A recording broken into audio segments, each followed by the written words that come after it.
Hey everybody, welcome back to another episode of the Rebel War Room.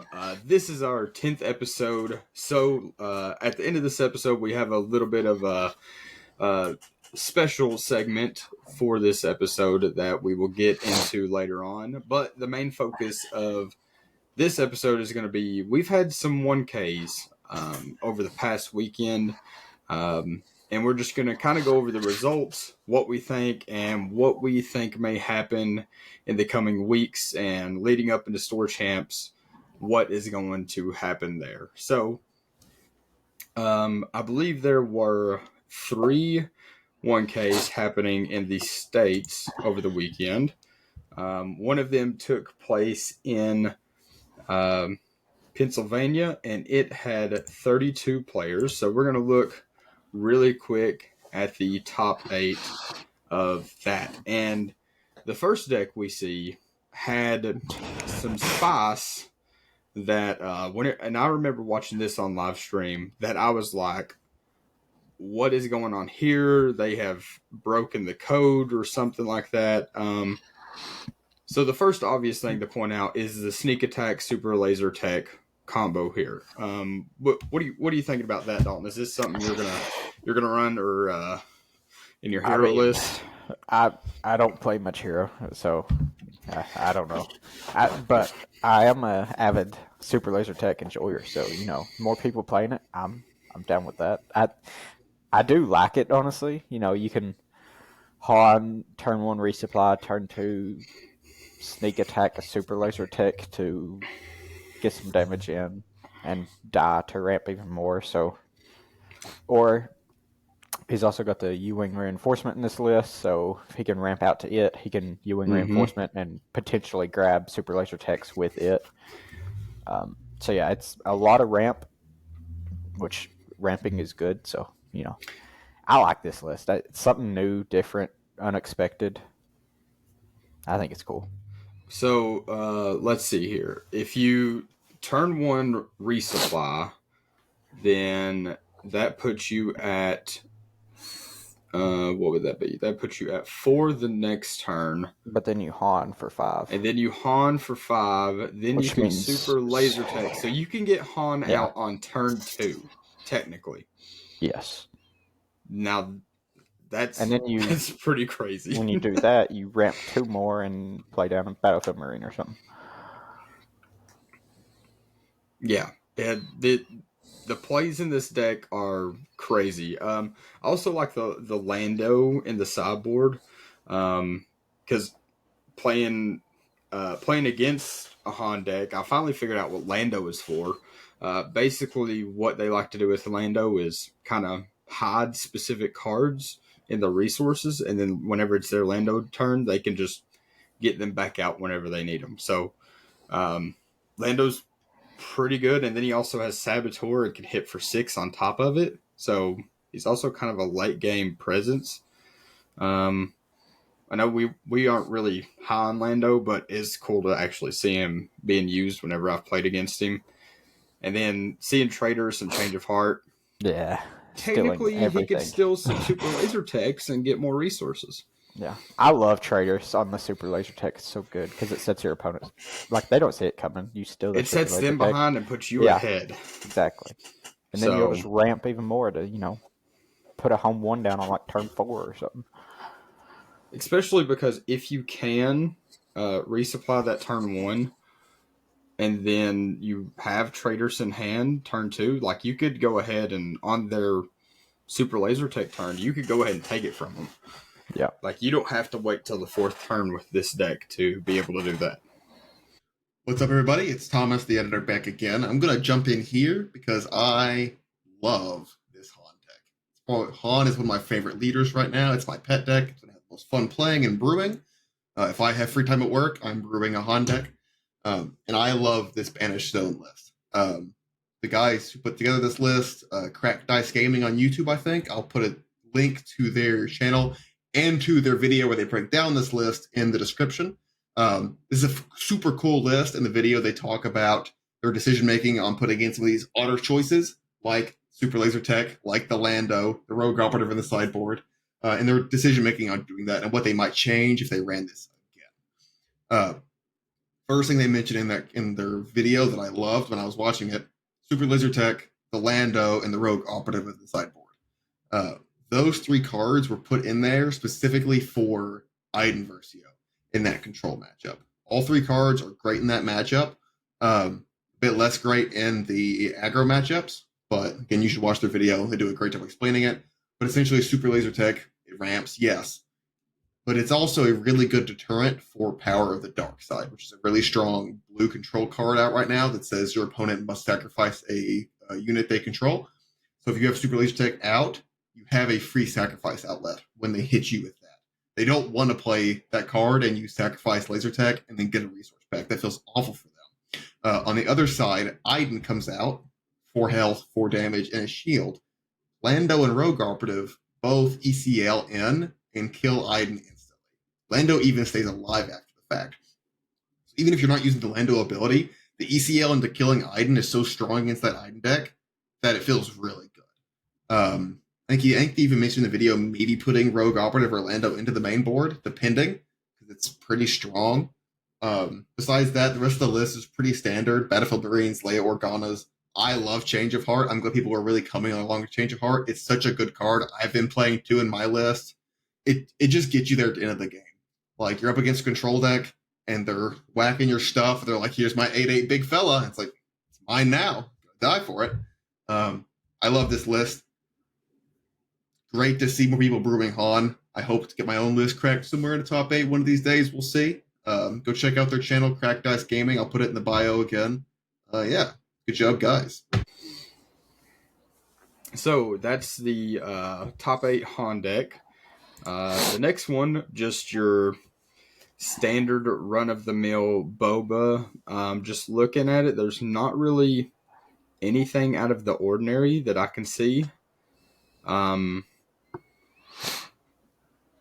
of surprised the Crafty Smugglers aren't in the main. Yeah. He put the V-Wings in, which is interesting. I get it. Yeah. Drawing cards is good, but it's just something to replace itself. So yeah. I could kind of get it. Seeing the Star Viper in the main also now to be ready against those aggro decks. Yeah, Star Viper, I think, is a main deck card now. It's really good, especially if you're ECL. You can ECL out into an A-Wing immediately or whatever else. Red 3, I guess, can also take it down. Yeah. And then in the sideboard, seeing Reinforcement Walker, that's in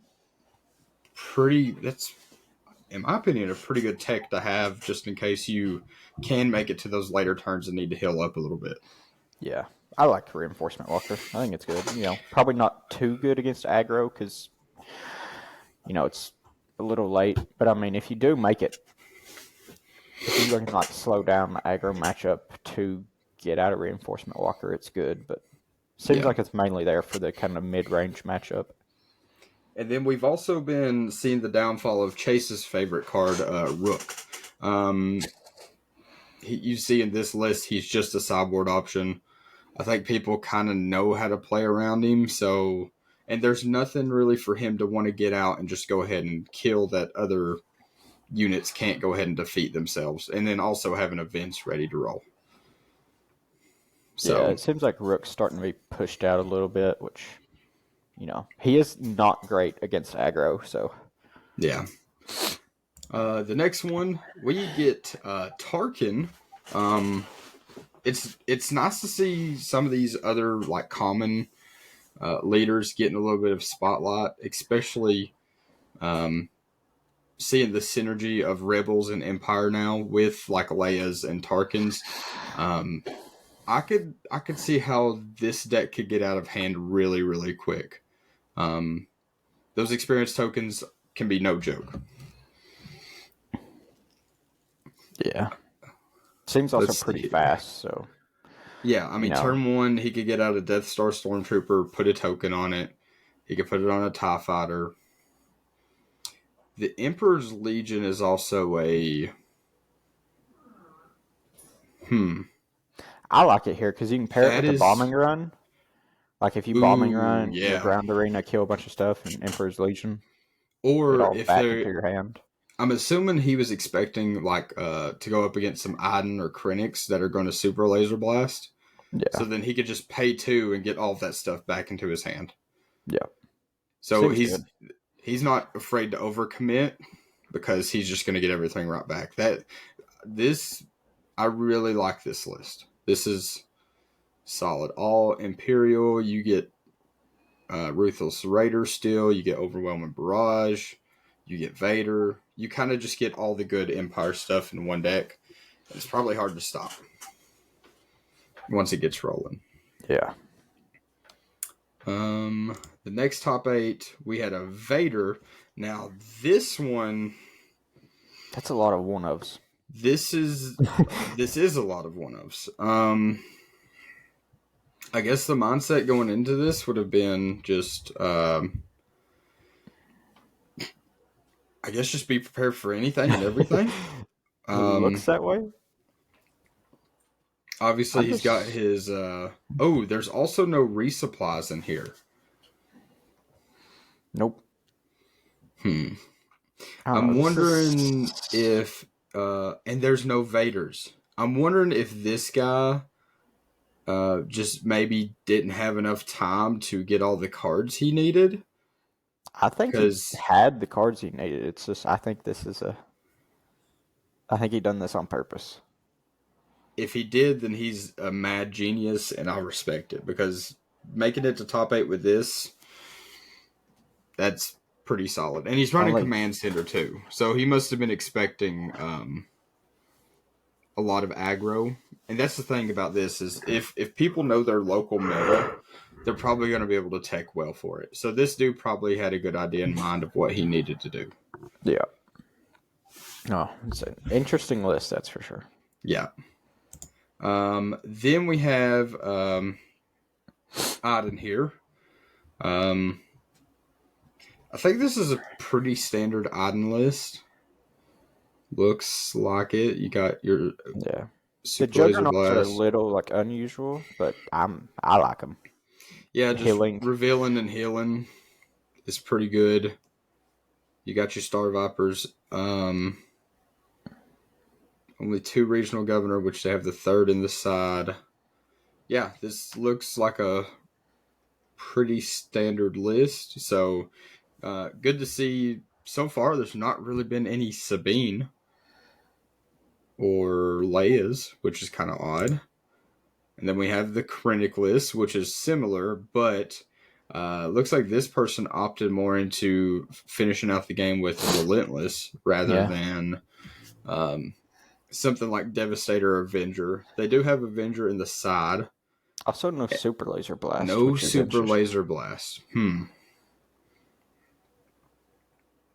Well, I guess it kind of makes sense since you're not playing something like He's trying to control Iden. more with Vaders, and he's trying to use his Vaders to control the board, so he doesn't really want to Super Laser Blast and lose his Vaders. I like the ATST inclusion because it can work off of Energy Conversion Lab. Yeah. And just go ahead and trample over something. Because I think whenever I watched the person play this deck, they didn't use their Energy Conversion Lab for something like Super Laser Tech or early game board control. They waited till they had Steadfast Battalion or ATSD at the right moment. So it's good to see Energy Conversion Lab getting more use besides just the Steadfast. Then our runner-up. This was the shock of the tournament in my mind. I don't think it's like a shock as in like, oh wow, Palp made it. It was just kind of like, I think it's more the version of Palp that shocked me. I wasn't expecting Red Palp to be the one to kind of make it this far.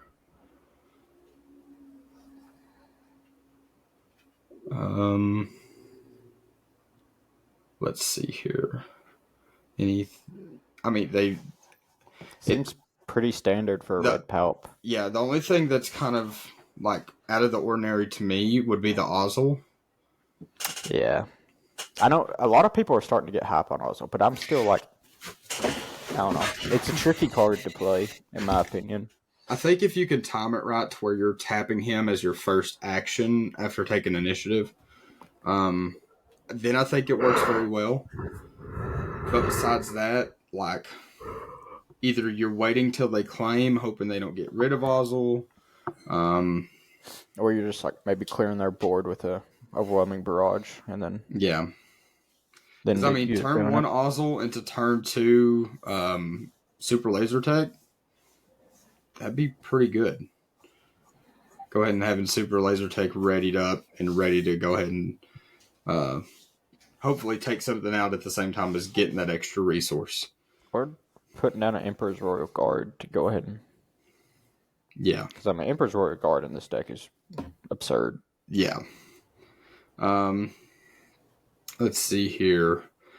And I like the 3 then Ruthless Raiders. That card's really good. That card is extraordinarily good. And then in Palp, you can, if you just are really close to winning, you just sacrifice it, get the 2 damage on their base and 2 to a unit. Can close out a game.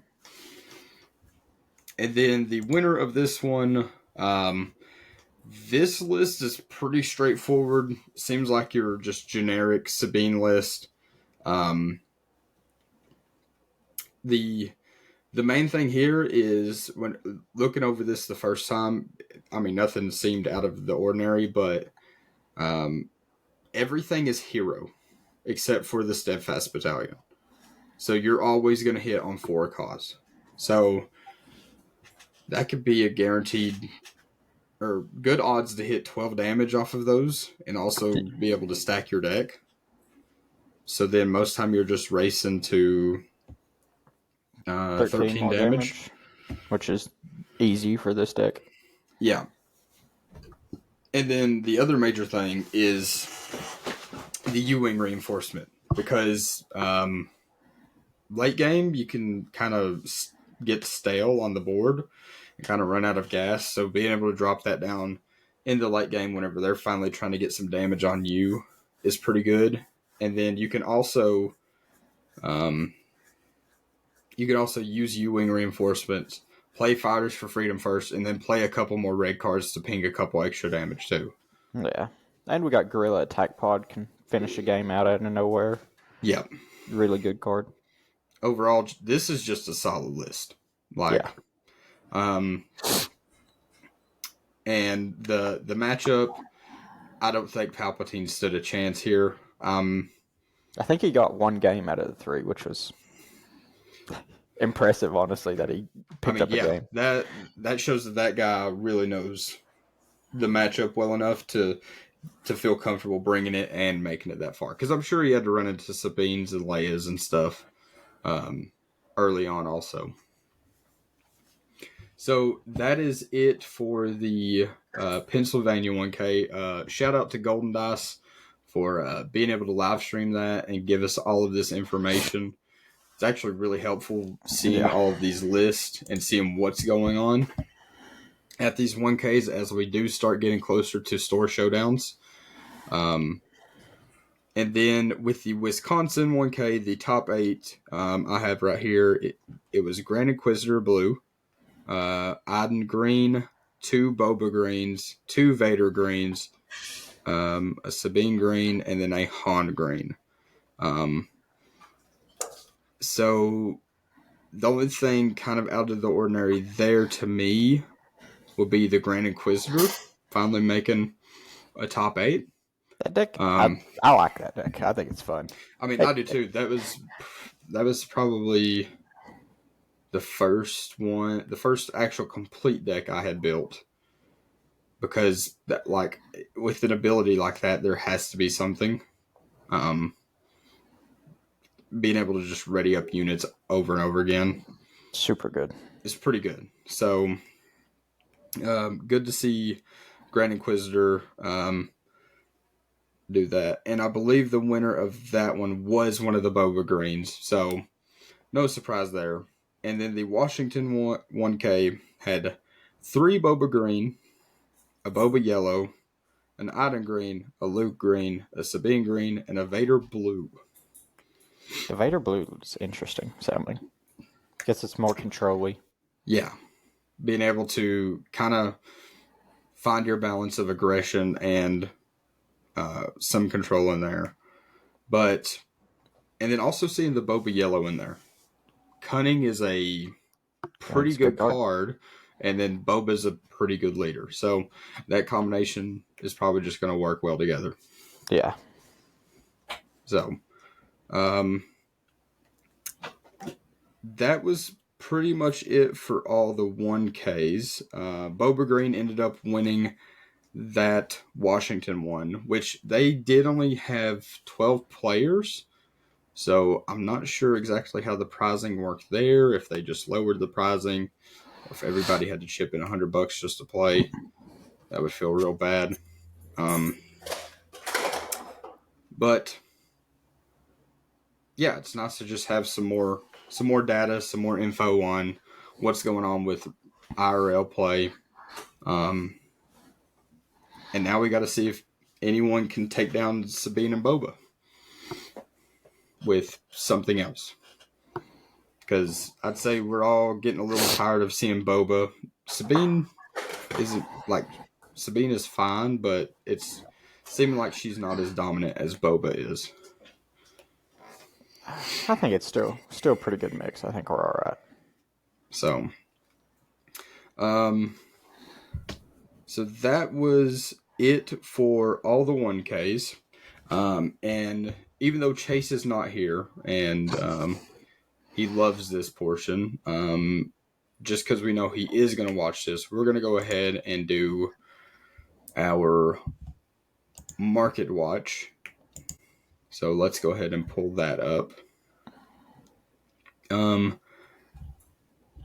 So really, booster boxes have went down a little bit. Dang, Vader. Oh, sticking around 80. Yeah, this is yeah, I was this looking is at the wrong one. I was like, oh hyperspace. gosh.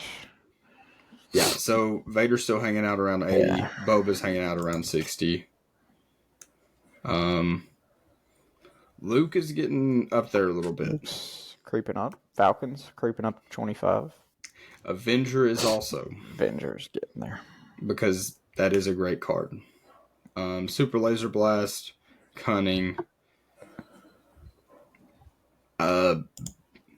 Basically, if it's being played, it's going up in price right now. Home One's even getting some traction going because of all the Green Hero shenanigans going on.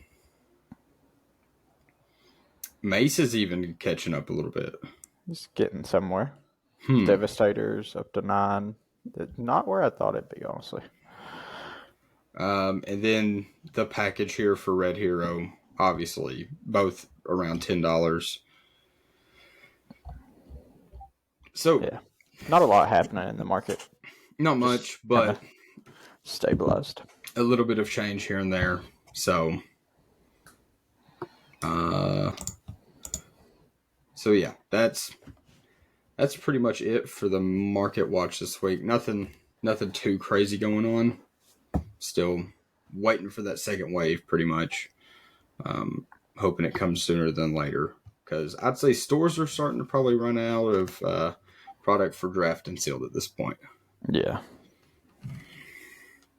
All right. So, for our last section here, it is our 10th episode. So we decided to put together our top 10 favorite cards for our 10th episode. So me and Dalton have both picked 5 each of our favorite cards. And it could be literally just any card in the game, leaders, bases, events, units, whatever we want. So Dalton, why don't you go ahead and start us off with what is one of your top 10? Well, your top 5 for our combined top 10. What is one of your favorites? You thought I was gone. You thought I was only going to be here one time. Well, I wasn't in the podcast last week, so I'm in here twice this week. I'm going to go before Dalton because I wanna. Here's my list. It's not even 10. I did it so quickly, but I love all these cards, including a card that the fellows who recorded this podcast didn't even have yet. The Mandalorian. All the spoilers came out. They recorded this like 2 days ago. I'm getting in after the fact. Going to talk about one of the cards I like from it. Before we get to that, before we get to the boys' opinions, I'll give you my favorite cards. Later, Noah mentions most of it's probably Han. He's right. I like Han. One thing I didn't get to talk about in that Han deck list earlier, Sneak Attack is such a cool card. Have you read Sneak Attack? Play a unit from your hand, it costs 3 less, it comes in ready, defeat it at the end of the next turn. That's crazy. That is such a good, cool combo card that has so many like shenanigans you can pull off. They mentioned in the Cracked Ice Gaming, pulling it off with home 1. Sneak Attack into a home 1, play it for 7. You get the Fleet Lieutenant out of the discard pile and immediately attack with home 1 for 8. I think it's 8. Immediately. It's 8 damage out of hand with a Sneak Attack out of home 1 with the Fleet Lieutenant in the discard pile. That's cracked. Love to see it. Frontline Shuttle is a sick card. Also, the art's really cool. Goes great with Battlefield Marine. Not Battlefield Marine. I forget what it's called. The 5/5 Overwhelm +2/+2 when you have your leader out. It's a busted card. You've played against it. It's probably killed you a couple times. The couple times that I've had Han out and gotten to attack for 7 with the 5/5, make it a 7/7, and then Frontline Shuttle attack again, make it a 9/9 that overwhelms. Disgusting. Great card, a lot of fun. Falcon, it's a blast. I just like Falcon because it's really cool. The flavor is just sick of it requiring resources to keep it going because it's a hunk of junk, and Han Solo being the best equipped at repairing the hunk of junk with his ability. Sick. We love to see it. Bodhi Brook. Haven't been able to play this card too much because I don't have a Boba deck built. But I'm excited to play a hero deck where I can play Bodhi Brook. Because double cunning Han is not where it's at. But Bodhi Brook and Boba, nasty. Such a cool card. 3/3, get a card from their hand. It's just good. Just a good card. Also, I don't like Bodhi Brook that much as a character, but hey, this card's cool. And I got the 2 Cunning and Vigilance, my 2 favorite of the double colored cards. We had a lot of conversations about Cunning. I got told Command was better. For weeks I heard Command was better. Double green is the best color. You don't want to play double yellow. Cap. Double yellow's great. Cunning's the best of the set. Return a non-unit 4 or less to its hand.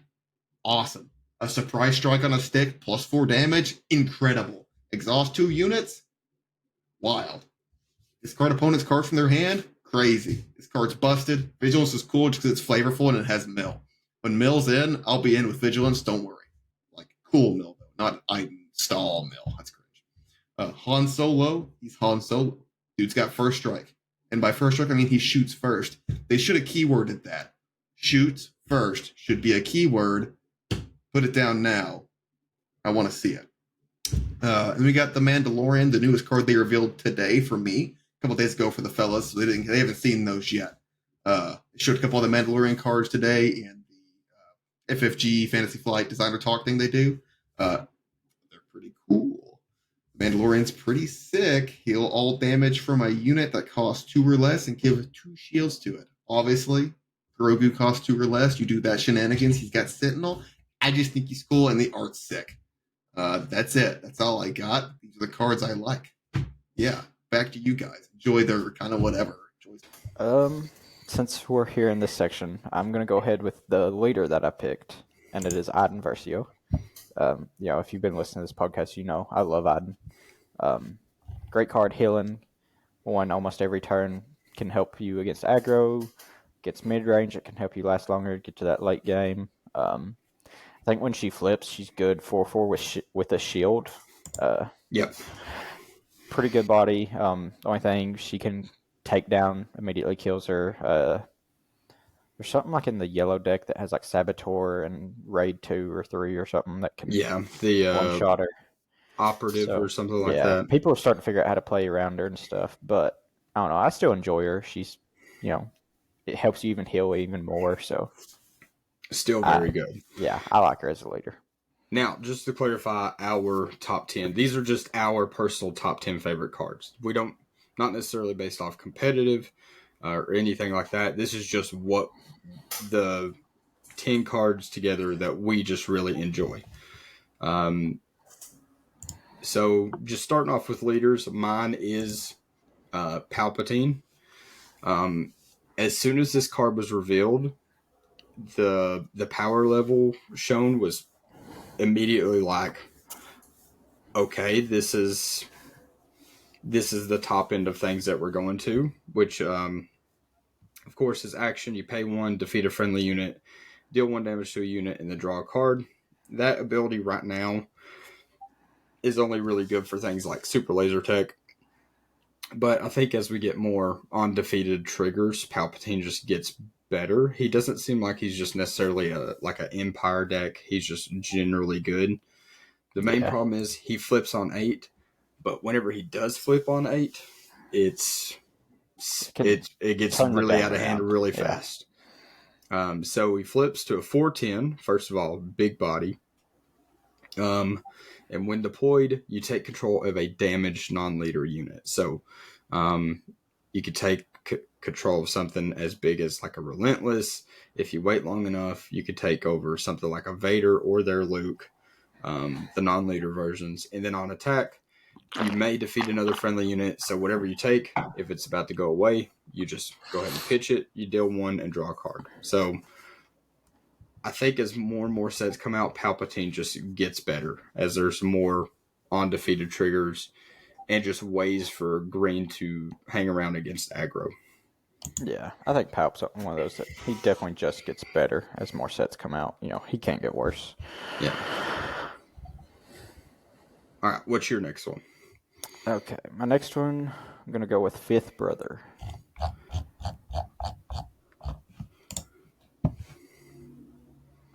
There he is. Okay, so, I think he's just a great 3-drop. He's a 2/4, which, not great on a 3-drop, but when you look at his ability where he gets raid 1 for each damage on him, makes him so much better. On attack, he can do damage to himself and another unit.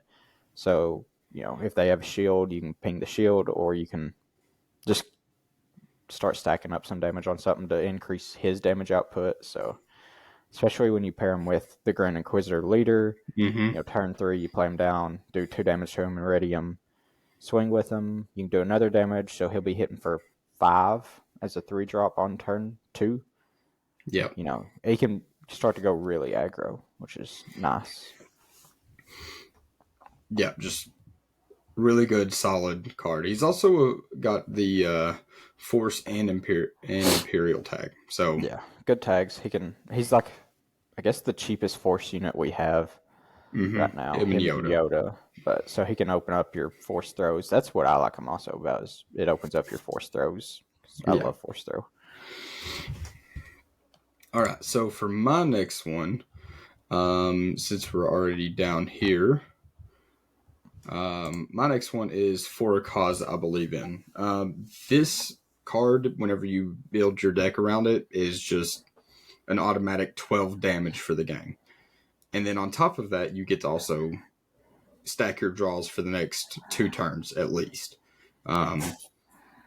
Basically, any deck I'm building with Red Hero, I'm automatically including this and just building around it because it's too good not to use, in my opinion. So that's my second pick.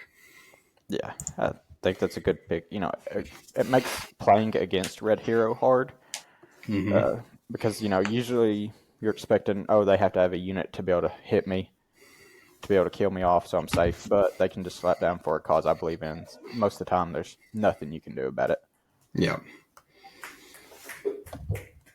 All right, so now we're on our third picks. So what do you got? All right, for my third pick, let's go with Relentless since green's right there. This is one of those cards that I just loved whenever it was reeled. Where are you going? Relentless. It's in green. Oh. There you go. There it is. Yeah. I remember when this card got revealed, immediately started playing like double green, ramping out into it. Mm-hmm. There was almost nothing that, the opponent could do. Now we've got more answers to it. Yeah. But even still, like, now most of the answers to it are events. And so it makes your opponent have to, like, play another event, which, most of the time they won't have another event in hand because most decks aren't playing a whole lot of events. So oftentimes it's, gonna stick around. Swinging for 8 every turn can help prevent the 4 causes, I believe, in surprise strikes. It can help prevent, any kind of removal. Barrage. Yeah, overwhelming barrage. I just love this card. Yeah, very, very good card, and it's annoying to play around too. All right, so for my next one, we're gonna go down to yellow, and I want to pick Ezra. He's got, first of all, 2 really good tags, Force and Rebel. So if you were in a red-yellow deck and for some reason you wanted to run Force throws in Hero, then there you go. Jedi Saber also works on him, which is nice. And then his complete an attack effect is really good. You can chain off into so many different plays. There's been times I've, rattled off a surprise strike off of it, maybe for a cause, just being able to get another leader on board or unit on board. It's like he's just a great card. And he's also got 4 health, so he's not going anywhere most of the time in the early game. Most of the time he's hanging around for that at least 1 attack to get off. And then most of the time your opponent deals with him pretty quickly because he can get out of hand real quick if he's just left alone. He's also at 3/4, which is a pretty good stat for line. a 3-drop. He's hard to get rid of. So yeah. All right, so that was my 3rd one. So what's your 4th one? My 4th one, I'll go with Gideon Hask. To go along with the good old Iden. Yeah, so Gideon, he pairs perfectly with Iden. They both have the, when an enemy unit's defeated abilities. He's a 5/5 for 5, which is okay, but when you defeat an enemy unit, you get to give an experience token to a friendly unit, so he can kind of just start building up your whole team, which is really nice. He can buff up your Iden to where she's not, to where she can't be killed by a takedown or a Count Dooku. Get her out of that range, which is really nice. And he can also just go ahead and buff himself up. Or if you need to. That way he's sticking around. Yeah. I really like Gideon as a card, especially in the Iden deck where you're already trying to defeat so many units anyway. Solid card. So my 4th one, I'm going to go with one of the dual aspect cards, and probably, in my opinion, the best, which is Cunning. Because all 4 of these nodes here are kind of ridiculous. You can bounce something back that's 4 or less power, give a unit +4 so you can go on the offense, exhaust 2 units to also be able to control the board, and then just to top it off, if you want to be able to control their hand, you can have them discard a card. I'm glad we've already got our play sets of these because I could see myself in the future easily wanting to build a mono yellow deck around this card. Yeah, it is a really good card. This to me set the tone for what double aspect cards should be able to do, since you're giving up an extra aspect. Yeah. And some aggression aggression has its own niche play style, but to me it just doesn't really stand up to Cunning. No. Whereas the other 2 kind of do in their own respective manners, but Cunning is just kind of on its own level whenever it comes to this cycle of cards. I think Command's up there right with it, but that's just a personal. Command would be a lot better if the first one wasn't, deal damage to a non-unique. Yeah, if it just any unit. If it was just any unit, even if it said non-leader, it would be fine. Yeah. But instead it says non-unique, so that feels bad. All right, and then your number 5. All right, my last one, going back to blue, is an event. It binds all things. I just like this event. It can heal 3 from one of your units, and if you have a force unit, you get to deal 3 right back to an opponent. So this goes great in either hero or villain decks. If you're in villain, most likely you're going to have to be in red for this to work. So like if, you have one of your Inquisitors that's starting to get a bit too much damage on it, you can heal 3 and then use Grand Inquisitor to ready it back up again. And at the same probably time, you're kill a dealing unit 3. with it. Yeah, you're probably getting to kill a unit while you're doing it. In hero decks, if you have like a Yoda or a Luke, you just get to keep them alive a bit longer, and like I said, kill something while you're doing it. Yeah, and we get the sweet Wampa Cave artwork here. It's some cool art. So, yeah, to me, this is like this card only gets better and better as more Force units come out. Yep. Like once we start getting that Republic set with all kinds of Jedi. Oh gosh. Some more Sith even. Yeah. This card's going to get even better. Yeah. And then my last card to top it off, going back to yellow, and most of these cards are cards that I'm actually playing quite a bit, is Bamboozle.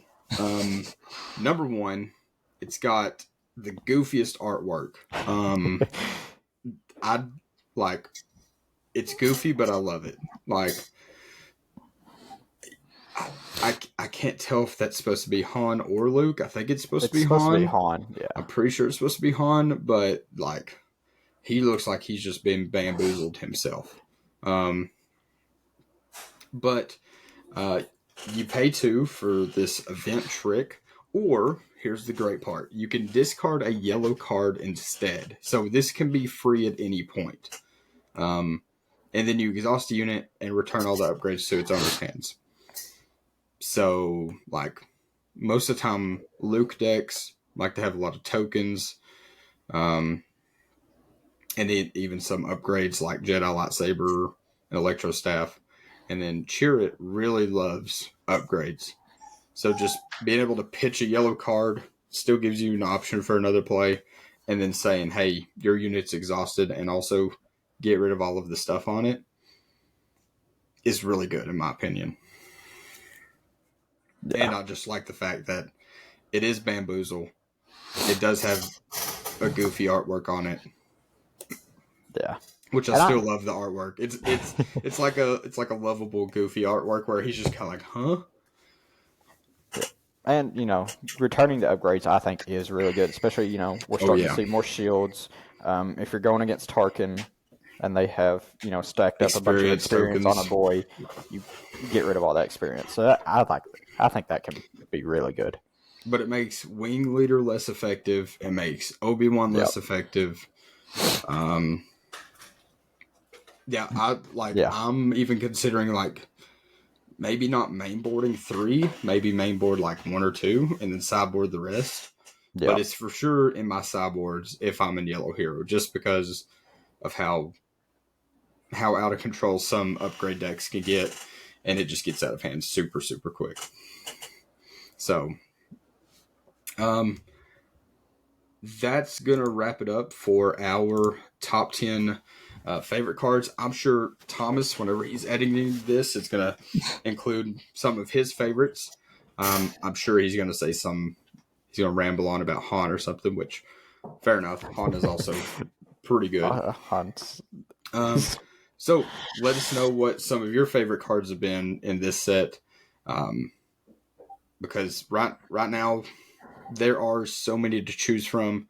I'm glad they gave us this bigger set to start off the game with, because if we didn't have this many cards, it would be it'd be a little rough. It wouldn't be as fun.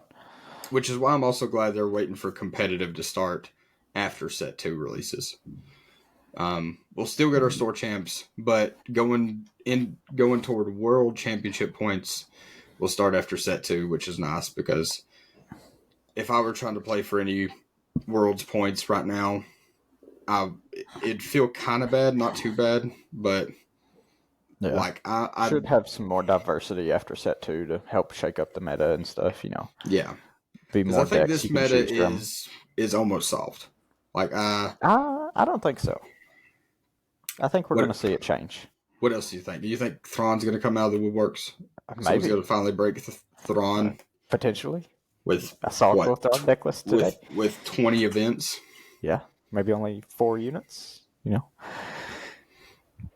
Anyway, yeah, I'm.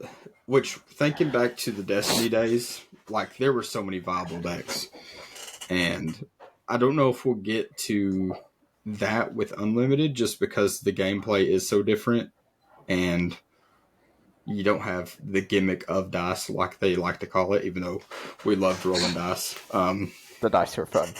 the dice were very fun, but I'm hoping as more and more sets come out, there's more and more ways that a meta can rotate, especially since we're going to have 4 months in between set releases, Yeah, which isn't a long time, but kind of is for a competitive format, which is also fun because that means there's more time to solve all the puzzle pieces. And which, thinking back to it with Destiny, was there a 6-month window between two sets that probably there was a bunch of delays that made it pretty rough at points. But I feel like I can't remember which was that the Kylo and Rey set that came out, and then there was a long delay after. Maybe, yeah.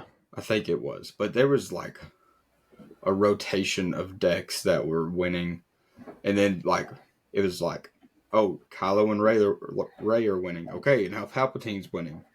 Oh well, now Ewoks are beating Palpatine. And it was just this endless cycle of like decks that would do well just because the meta would shift so many times throughout that.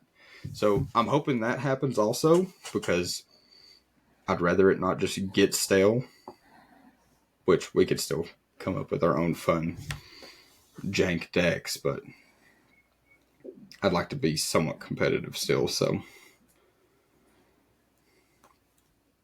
yeah, but Dalton thinks Boba's not a problem. I'm getting tired of seeing Boba everywhere. So, not saying I'm ready for the new set yet. Obviously, I still want to take in this set as much as possible, try as many different things, but I just hope store champs aren't riddled with Boba. Or if they are, we have found a way to beat Boba. I was about to say, just beat it. Yeah. It's that easy. It is that easy. Just beat it. Yeah. Just play all the choppers so you tap down the resources that they untap. Just don't lose. Easy. Deal more damage to them than they do to you. Yep. It's easy as that. And on that note, we're going to wrap up this episode. Thank you guys again for joining us in the Rebel War Room, and we'll catch you guys on the next one. Peace out. See ya.